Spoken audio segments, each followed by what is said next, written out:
101% किशोरीताई ह्या फॉर्मच्या प्रकरणामध्ये डिस्क्वालिफाय होणार, ही काळ्या दगडावरची रेघ आहे.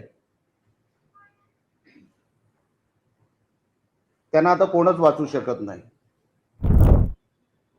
या सगळ्या गोष्टींचा उल्लेख करावा लागतो. ती माहिती आपण लपवू शकत नाही. ती पब्लिक डोमेनमध्ये असावी आणि पब्लिक डोमेनमध्ये उमेदवार आपला श्रीमंत आहे, गरीब आहे, क्रिमिनल आहे, फ्रॉड आहे की नाही, हे सगळं त्या निवडणूक ॲफिडेव्हिटमध्ये टाकावं लागतं.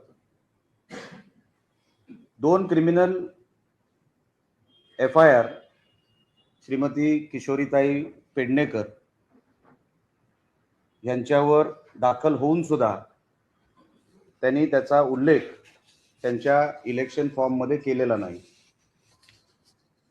आता कायद्यामध्ये तरतूद अशी आहे आणि सुप्रीम कोर्टाचं पण त्याच्यामध्ये डायरेक्शन आहे.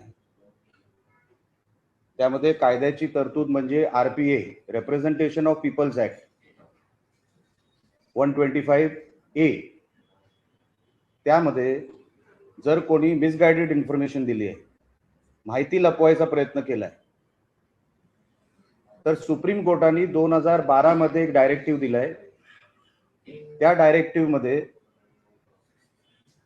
त्या कॅन्डिडेटचा किंवा त्या कॅन्डिडेटचं डिस्क्वालिफिकेशन झालं पाहिजे असं 2012 मध्येच ऑनरेबल सुप्रीम कोर्ट यांनी डायरेक्शन दिलेलं आहे.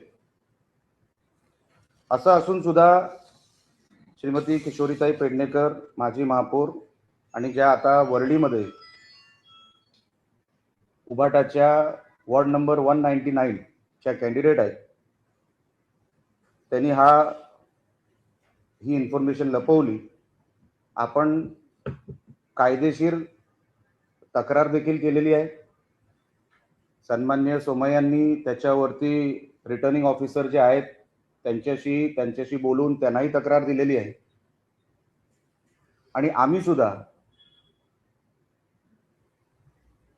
या विषयाचा पाठलाग जर कोर्टामध्ये जावं लागला, सुप्रीम कोर्टापर्यंत जावं लागलं, तरी आम्ही ते करणार आहोत. कारण का 101% किशोरीताई ह्या फॉर्मच्या प्रकरणामध्ये डिस्क्वालिफाय होणार, ही काळ्या दगडावरची रेघ आहे. त्यांना आता कोणच वाचू शकत नाही. मी वरळीकरांना आवाहन करणार आहे, मी त्यांना विनंती करणार आहे की अशा कॅन्डिडेटला आपण चुकून जर निवडून दिलं तर निवडून येणार नाहीत, पण चुकून जर निवडून दिलं तर 6 महिन्यांनी परत रिइलेक्शन,